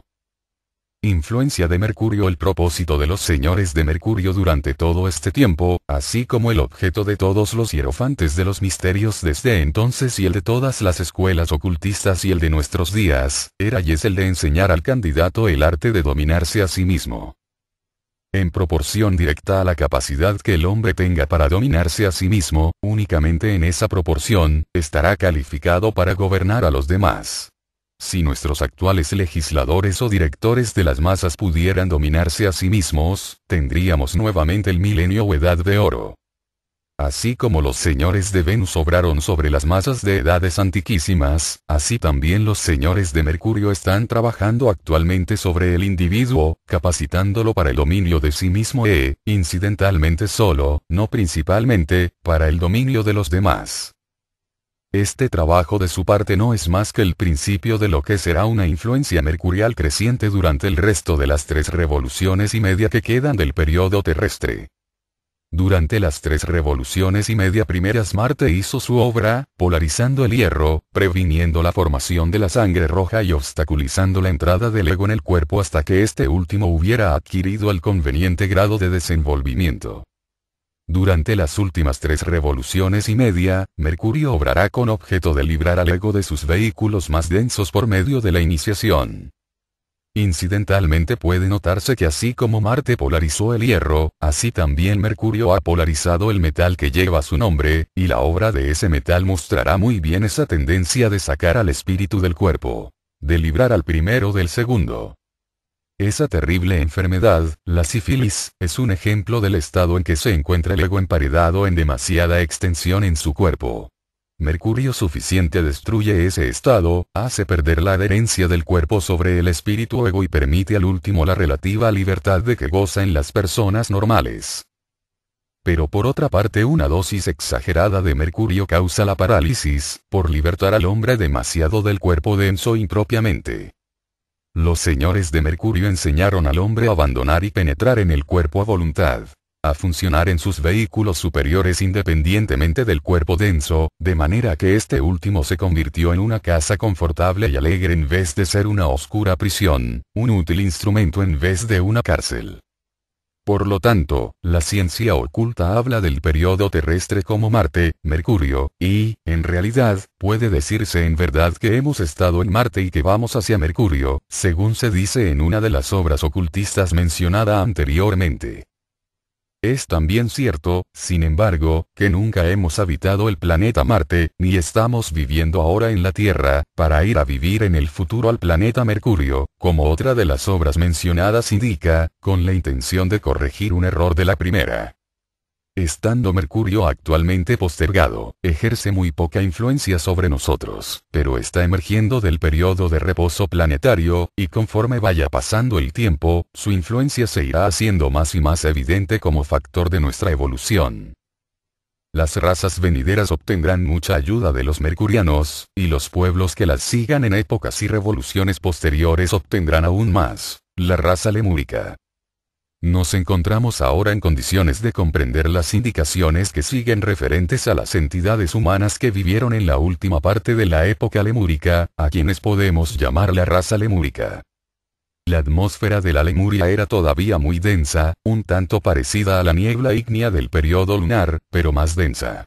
La corteza terrestre entonces comenzaba a adquirir dureza y solidez en algunas partes, mientras que en otras todavía estaba en fusión, y entre esas islas de corteza dura había un mar de agua en ebullición. Erupciones volcánicas y cataclismos marcaron el tiempo en el que los fuegos ardientes luchaban contra la formación de la corteza que los rodeaba y que los iba aprisionando. Y sobre las partes más duras y relativamente enfriadas vivió el hombre rodeado por bosques gigantescos y por animales de enorme tamaño. Las formas de los animales y hombres eran todavía muy plásticas. El esqueleto ya se había formado, pero el hombre tenía gran poder para modificar o moldear la carne de su cuerpo y la de los animales que lo rodeaban. Cuando el hombre nació podía oír y tenía tacto, pero su visión o percepción de la luz no vino hasta más tarde. Tenemos actualmente casos análogos en animales tales como los gatos y perros, cuyos cachorritos reciben el sentido de la vista algún tiempo después de nacer. Los lemures no tenían ojos. Tenían dos especies de manchitas o puntos sensibles que eran afectados por la luz solar que atravesaba confusa y vagamente la atmósfera de fuego de la antigua Lemuria, pero hasta casi al final de la época Atlante no tuvieron la vista tal como hoy la conocemos. Desde aquel momento progresó la construcción del ojo. Mientras el Sol estaba adentro, es decir, mientras la Tierra formaba parte de esa masa luminosa, el hombre no precisaba ninguna iluminación externa, él mismo era luminoso. Pero cuando la Tierra obscura fue separada del Sol, se hizo necesario el poder que pudiera percibir la luz, y por lo tanto, al llegar sus rayos hasta el hombre, éste los percibía. La naturaleza construyó el ojo como perceptor de luz únicamente en respuesta a la función ya existente, cuyo caso es invariable según lo demostró hábilmente el profesor Huxley. La amígdala no tiene estómago, y sin embargo, digiere. Es todo estómago. La necesidad de digerir el alimento fue la que formó el estómago con el transcurso del tiempo, pero la digestión tuvo lugar antes de que se formara el canal digestivo. Y de análoga manera la percepción de la luz produjo los ojos. La luz misma es la que mantiene el ojo y la que lo creó. Donde no hay luz alguna no puede tampoco existir el ojo. En ciertos casos en los que algunos animales han sido metidos en cavernas, privándolos de toda luz, los ojos se han degenerado y hasta atrofiado, pues no había luz alguna para sostenerlos y porque en cavernas obscuras no se necesitan ojos. Los lemures necesitaban ojos. Tenían percepción de la luz y la luz comenzó a construir el ojo como respuesta a aquella percepción. Su lenguaje estaba formado por sonidos, análogos a los de la naturaleza. El murmullo del viento en los bosques inmensos, que crecían lujuriantes en aquel clima supertropical, el aullido de la tempestad, el susurro del arroyuelo, el ruido de las cataratas, el rugido de los volcanes, todos esos sones eran para el hombre de entonces como las voces de los dioses de quienes sabía que él mismo descendía. Del nacimiento de su cuerpo no supo nada. No podía ni ver a este ni a otras cosas, pero percibía sus semejantes. Era, sin embargo, una percepción interna, un tanto semejante a cuando en sueños percibimos personas o cosas, pero con esta diferencia importantísima, que sus percepciones internas eran claras y racionales. Así que no sabía nada sobre su cuerpo, ni sabía siquiera que tenía un cuerpo, así como tampoco sentimos nosotros que tenemos un estómago cuando éste está en buena salud. Nos acordamos de su existencia únicamente cuando nuestros abusos nos lo recuerdan con dolores en él. Bajo condiciones normales estamos completamente inconscientes de sus procesos. Y análogamente el cuerpo de los lemures les prestaba excelentes servicios aun cuando no estuvieran seguros de su existencia. El dolor fue el medio de hacerles sentir el cuerpo y el mundo externo. Todo cuanto se relacionaba con la propagación de la raza y el nacimiento fue ejecutado bajo la dirección de los ángeles guiados a su vez por Jehová, el regente de la luna. La función procreadora se llevaba a cabo en determinadas épocas del año, cuando las líneas de fuerza de planeta a planeta formaban el ángulo apropiado. Y como la fuerza creadora no encontraba obstrucción alguna, el parto era sin dolor. El hombre era inconsciente del nacimiento, pues en aquel entonces estaba tan inconsciente del mundo físico como lo estamos ahora nosotros durante el sueño. Únicamente mediante el íntimo contacto de las relaciones sexuales sintió el espíritu la carne, y el hombre conoció a su esposa. A esto se refieren varios pasajes de la Biblia, como cuando dice que Adán conoció a Eva y ella concibió a Set. Elcana conoció a Ana y ella concibió a Samuel. Y la pregunta de María: ¿cómo podré concebir si no conozco a hombre alguno? Eso es también la clave del árbol del conocimiento, cuyo fruto abrió los ojos de Adán y de Eva de manera que pudieran conocer el bien, pero cuando comenzaron a ejercer la función creadora independientemente, ignorando las influencias estelares o astrales al igual que sus descendientes, y la supuesta maldición de Jehová, no era maldición en manera alguna, sino una sencilla indicación del resultado que inevitablemente produciría el empleo de la fuerza generadora, sin tomar en consideración el efecto de las influencias estelares para traer a la vida un nuevo ser. De manera que el empleo ignorante de la fuerza generadora es el responsable del dolor, de la enfermedad y de la tristeza.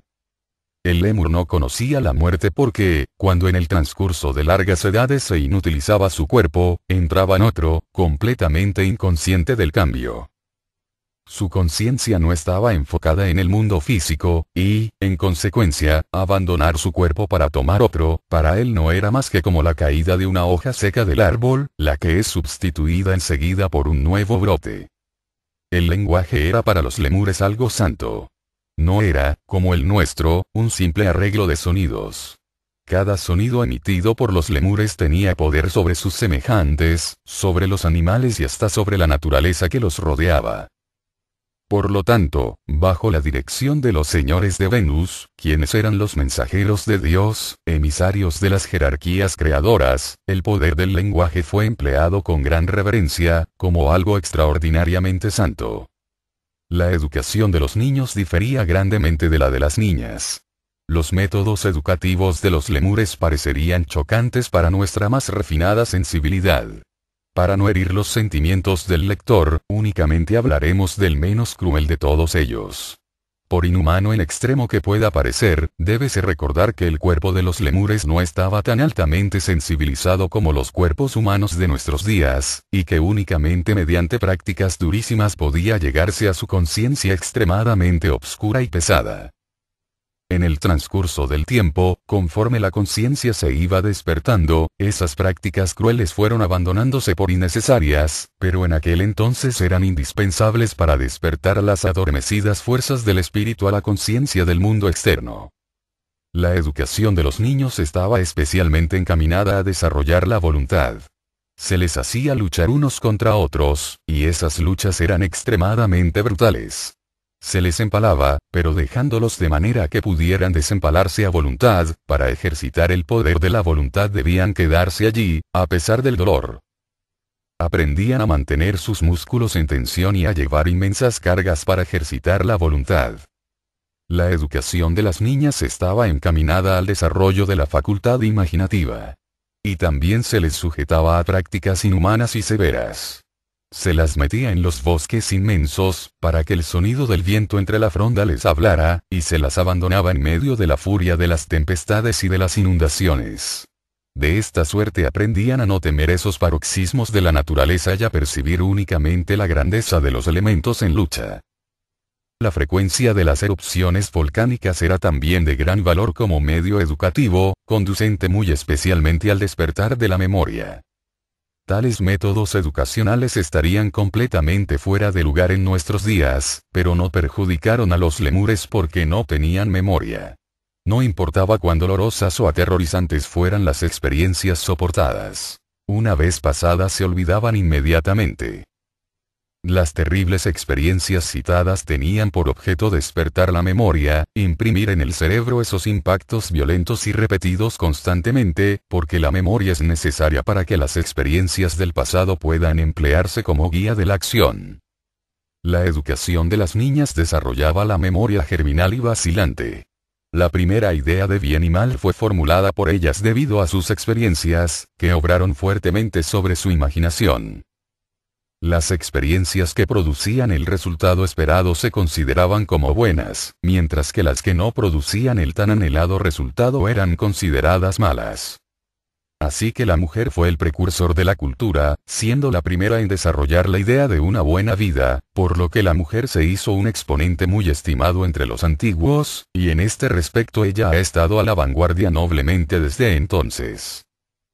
Por supuesto, como todos los egos encarnan alternativamente como machos y como hembras, no hay en realidad preeminencia alguna. Es simplemente que los que encarnan en un cuerpo denso del sexo femenino tienen un cuerpo vital positivo y, por lo tanto, son más sensibles a las cosas espirituales que cuando el cuerpo vital es negativo como en el varón. Como hemos visto, el lémur era un mago de nacimiento. Se sentía a sí mismo descendiente de los dioses, un ser espiritual. En consecuencia, su línea de desarrollo no era la obtención de conocimientos espirituales sino materiales. Los templos de iniciación para los más avanzados no necesitaban revelar al hombre ese elevado origen ni educarles para realizar cosas mágicas o instruirles para funcionar en el mundo del deseo o en los reinos superiores. Tales instrucciones son hoy necesarias porque el hombre corriente no tiene conocimiento del mundo espiritual, ni puede funcionar en los reinos suprafísicos. El lémur, sin embargo, poseía ese conocimiento y podía ejercer esas facultades. Pero, por otro lado, ignoraba las leyes del cosmos y los hechos relacionados con el mundo físico, que son cosas y conocimientos comunes a todos actualmente. Por lo tanto, en las escuelas iniciáticas se le enseñaba el arte, las leyes de la naturaleza y los hechos relacionados con el universo físico. Se fortalecía su voluntad, despertando su imaginación y memoria, de manera que pudiera correlacionar las experiencias e inventar medios de acción cuando sus experiencias pasadas no servían para indicar el procedimiento apropiado. Así que los templos de iniciación de los tiempos lemúricos eran escuelas superiores para el desarrollo del poder de la voluntad y de la imaginación con cursos posteriores graduados sobre arte y ciencia. Sin embargo, aun cuando el lémur era un mago nato, nunca empleó mal sus poderes, porque se sentía relacionado a los dioses. Bajo la dirección de los mensajeros de Dios, de quienes ya hablamos, sus fuerzas fueron dirigidas hacia la construcción de formas para los mundos vegetal y animal.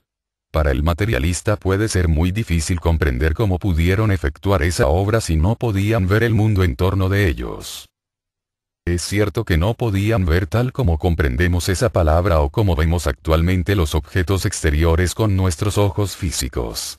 Sin embargo, así como los niños, en su pureza, son clarividentes hoy día mientras permanecen en su inocencia inmaculada, sin pecado, así también los lémures, que entonces eran puros e inocentes, poseían una percepción interna que les proporcionaba solamente una vaga idea de la forma externa de cualquier objeto, pero muy iluminada en su naturaleza interna, en su calidad anímica, por una percepción espiritual nacida de la pureza de su inocencia.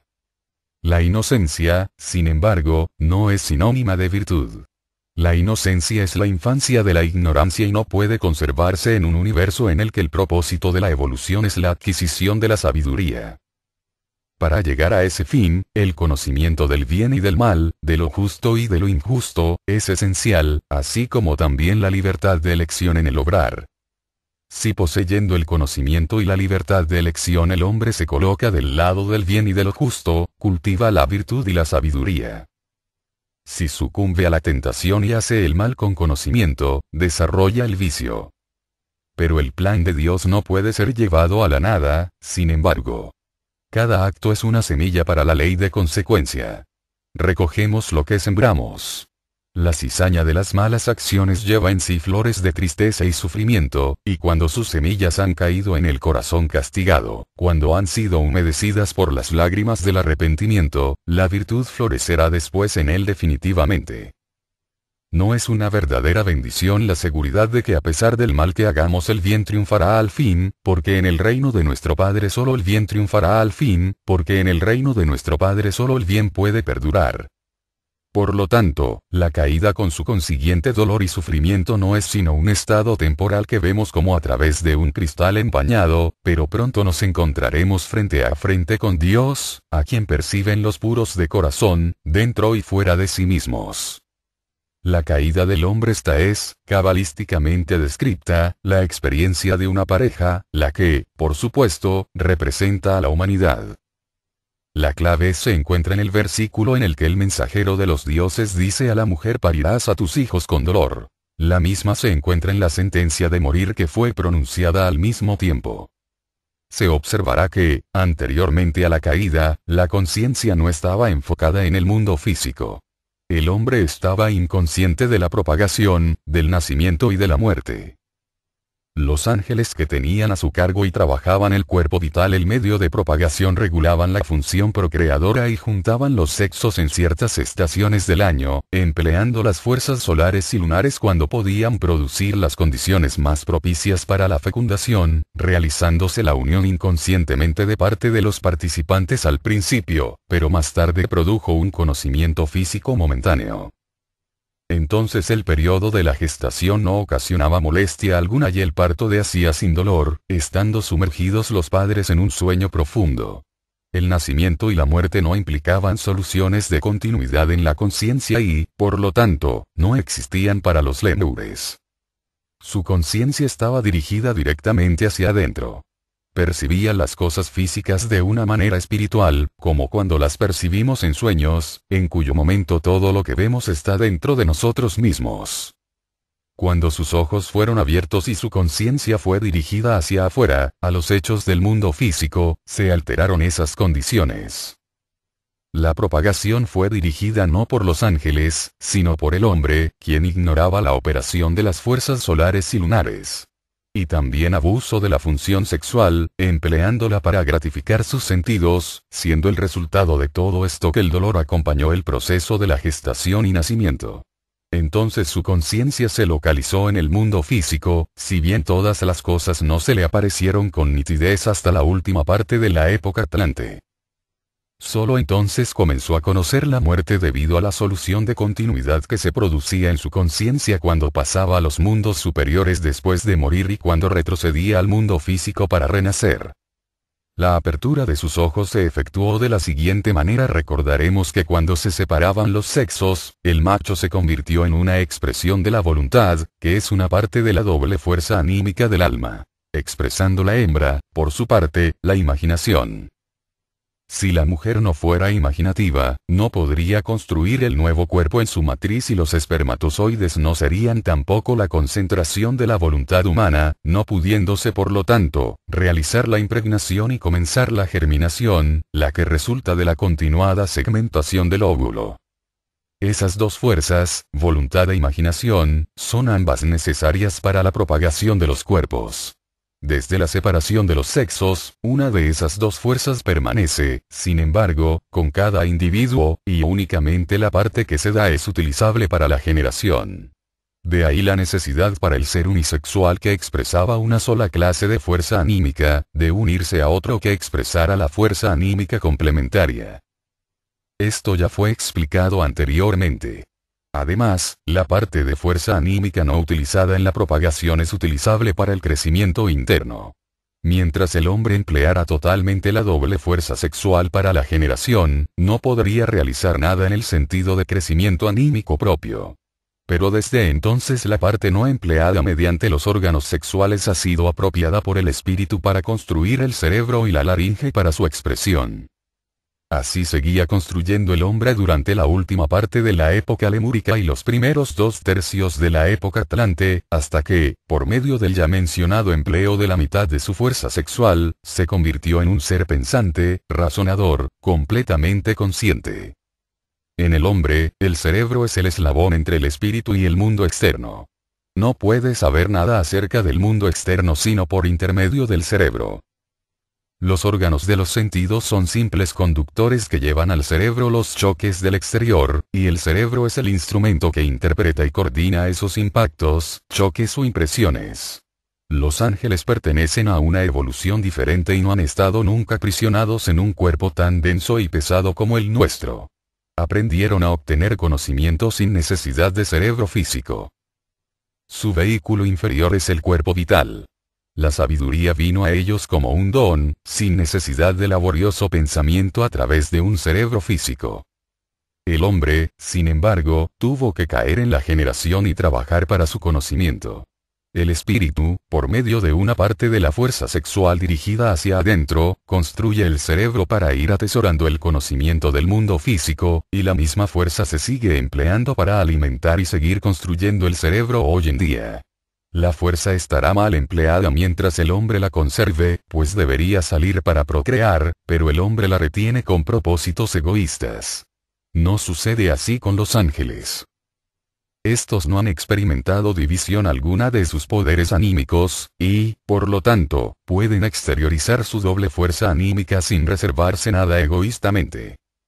La fuerza que se exterioriza con el propósito de crear otro ser es amor. Los ángeles exteriorizan todo su amor sin egoísmo o deseo de compensación, fluyendo así la sabiduría en ellos. El hombre exterioriza únicamente parte de su amor, el resto lo guarda egoístamente y lo emplea para construir sus órganos internos de expresión, para mejorarse a sí mismo. De suerte que su amor es egoísta y sensual. Con una parte de su poder anímico creador, ama interesadamente a otro ser porque desea la cooperación en la procreación. Con la otra parte de su poder anímico creador, piensa también por razones egoístas, porque desea conocimientos. Los ángeles aman sin deseo, pero el hombre tuvo que pasar por el egoísmo. Debe desear y trabajar interesadamente para adquirir sabiduría, a fin de que pueda alcanzar en un escalón más elevado, el desprendimiento de todo interés. Los ángeles lo ayudaron a propagarse aún después de la subversión de parte de la fuerza anímica.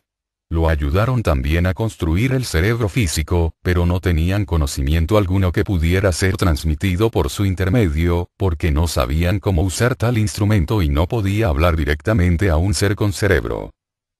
Todo lo que ellos podían hacer era dirigir la expresión física del amor del hombre y guiarlo a través de las emociones de una manera amante e inocente, salvando así al hombre del dolor y sufrimiento incidental que el ejercicio de las funciones sexuales podía producirle haciéndolo sin sabiduría. Si este régimen hubiera subsistido, el hombre hubiera seguido siendo un autómata guiado por Dios, y nunca se habría convertido en una personalidad, un individuo. El que se haya convertido en individuo ha sido debido a una clase de entidades mucho más malignas, llamadas los espíritus lucíferes. Los espíritus lucíferes, estos espíritus eran una clase de rezagados de la oleada de vida de los ángeles. En el periodo lunar se encontraban mucho más allá de la gran masa de aquellos que actualmente son nuestra más avanzada humanidad. No han progresado tanto como los ángeles, que eran la humanidad adelantada de la luna. Pero, sin embargo, estaban mucho más avanzados que nuestra humanidad actual, y, por lo tanto, era imposible para ellos tomar un cuerpo denso como el que hemos tomado nosotros. No obstante, no podían tener conocimiento sin un órgano interno, un cerebro físico. Estaban, por decirlo así, a mitad de camino entre el hombre, que tiene cerebro, y los ángeles, que no necesitan nada. En una palabra, eran semidioses. Se encontraban, pues, en una situación muy seria. El único camino que podían encontrar para expresarse a sí mismos y adquirir conocimientos era usar el cerebro físico del hombre, pues podían hacerse comprender por un ser físico, dotado de cerebro, lo que no podían hacer los ángeles. Como ya dijimos, en la última parte de la época lemúrica el hombre no podía ver el mundo físico tal como lo vemos actualmente nosotros. Para él el mundo del deseo era mucho más real. Tenía la conciencia de sueño con ensueños del periodo lunar, una conciencia pictórica interna. Pero estaba inconsciente del mundo exterior. Los lucíferes no encontraban dificultad alguna en manifestarse a esa conciencia interna y llamar su atención hacia su forma exterior, la que antes no había percibido. Le enseñaron cómo podía dejar de seguir siendo simplemente el esclavo de los poderes exteriores, y cómo podría convertirse en su propio dueño y señor y parecerse a los dioses conociendo el mal y el bien. También le hicieron comprender que no debía tener aprensión de que su cuerpo muriera, ya que en sí mismo poseía la capacidad de formar nuevos cuerpos sin necesidad de que los ángeles mediaran. Todas estas cosas se las dijeron con el propósito de que dirigiera su conciencia hacia el exterior para la adquisición del conocimiento. Esto lo hicieron los lucíferes con el objeto de aprovecharse y adquirir conocimientos conforme el hombre los fuera obteniendo. Y le proporcionaron dolor y sufrimiento, cuando antes no tenía ninguno de los dos. Pero también le dieron la inestimable bendición de la emancipación de las influencias y la dirección externa, comenzando entonces el hombre el camino de la evolución de sus poderes espirituales, una evolución que algún día le permitirá construir por sí mismo con tanta sabiduría como los ángeles y los otros seres que lo guiaron antes de que ejercitara su voluntad. Antes de que el hombre fuera iluminado por los espíritus lucíferes, aquel no había conocido ni la enfermedad, ni el dolor, ni la muerte. Todas estas cosas fueron el resultado del empleo ignorante de la facultad procreadora y su abuso para la gratificación de los sentidos. Los animales en estado salvaje están libres de enfermedades y dolores, porque su propagación se efectúa bajo el cuidado y dirección de los sabios espíritus grupo únicamente en esas épocas del año que son propicias para tal objeto. La función sexual tiene por único objeto la perpetuación de las especies, y bajo ningún concepto la gratificación de los deseos sexuales. Si el hombre hubiera continuado siendo un autómata guiado por Dios, no habría conocido ni la enfermedad, ni el dolor, ni la muerte, hasta hoy. Pero tampoco habría obtenido la conciencia cerebral y la independencia resultante de la iluminación por los espíritus lucíferes, los dadores de luz, quienes le abrieron el entendimiento y le enseñaron a emplear su entonces confusa visión para obtener conocimientos del mundo físico, que estaba destinado a conquistar. Desde ese entonces había dos fuerzas obrando en el hombre. Una fuerza es la de los ángeles, quienes formaban nuevos seres en la matriz por medio del amor, que se dirigía hacia abajo para la procreación. Son, por lo tanto, los perpetuadores de la raza. La otra fuerza es la de los espíritus lucíferes, quienes son los instigadores de todas las actividades mentales, por medio de la otra parte de la fuerza sexual, que se dirige hacia arriba para el trabajo cerebral. Los lucíferes son llamados también serpientes, y están representados así en las diversas mitologías. Diremos más sobre ellos, cuando lleguemos al análisis del Génesis. Por el momento ya hemos dicho bastante para encaminarnos en nuestra investigación que nos guiará a través del progreso evolutivo del hombre aún más allá, a través de las épocas Atlante y Aria, hasta nuestros días. Lo que hemos dicho acerca de la iluminación de los lemures se aplica únicamente a la menor parte de aquellos que vivieron en la última parte de aquella época, quienes fueron la simiente de las 7 razas atlantes. La mayor parte de los lemures eran análogos a los animales, y las formas ocupadas por ellos han degenerado en la de los salvajes y antropoides actuales. Recomendamos al estudiante que se fije cuidadosamente en qué fueron las formas las que degeneraron. Hay una distinción importantísima, que debe siempre recordarse, entre los cuerpos o formas de una raza, y los egos o vida que encarna en esos cuerpos de la raza. Cuando nace una raza, las formas son animadas por cierto grupo de espíritus que tienen la capacidad inherente de evolucionar hasta cierto grado, pero no más allá. No puede haber estancamientos de ninguna clase en la naturaleza. Por lo tanto, cuando se ha llegado al límite de tal grado, los cuerpos o formas de esa raza comienzan a degenerar, cayendo cada vez bajo, hasta que la raza se extingue. La razón no hay que ir a buscarla muy lejos. Nuevos cuerpos de raza aparecen, particularmente flexibles y plásticos, proporcionando gran margen a los egos que en ellos se encarnen para mejorar esos vehículos y progresar en consecuencia. Los egos más avanzados nacen en esos cuerpos y los van mejorando lo mejor que pueden. Esos egos son, sin embargo, únicamente aprendices y, en consecuencia, no pueden evitar que esos cuerpos vayan cristalizándose lentamente hasta llegar al límite de perfección que ese cuerpo sea capaz de adquirir. Entonces se crean formas para una nueva raza, para proporcionar a los egos mayor margen aún, a fin de que puedan aumentar su experiencia y desarrollo. Y los cuerpos antiguos se descartan, convirtiéndose en las habitaciones de egos menos avanzados, que a su vez los emplean como jalones, a lo largo del sendero de progreso. De esta suerte los antiguos cuerpos de una raza van siendo empleados por egos de creciente inferioridad, degenerando gradualmente, hasta que por último ya no hay egos suficientemente inferiores como para poder obtener algún provecho al encarnar en tales cuerpos. Las mujeres se hacen estériles y los cuerpos de la raza mueren. Podemos fácilmente trazar ese proceso con ciertos ejemplos. La raza teutónico-anglosajona, especialmente de rama americana, tiene un cuerpo más blando y flexible y un sistema nervioso más sensible que cualquier otra raza de la Tierra de los tiempos actuales. Los indios y los negros tienen cuerpos mucho más duros, y debido a su grosero sistema nervioso son mucho menos sensibles a las heridas.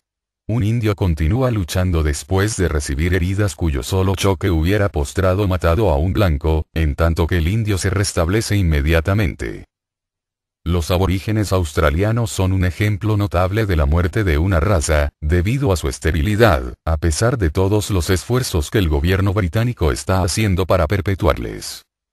Se ha dicho contra los de la raza blanca que donde quiera que ellos van desaparecen las otras razas.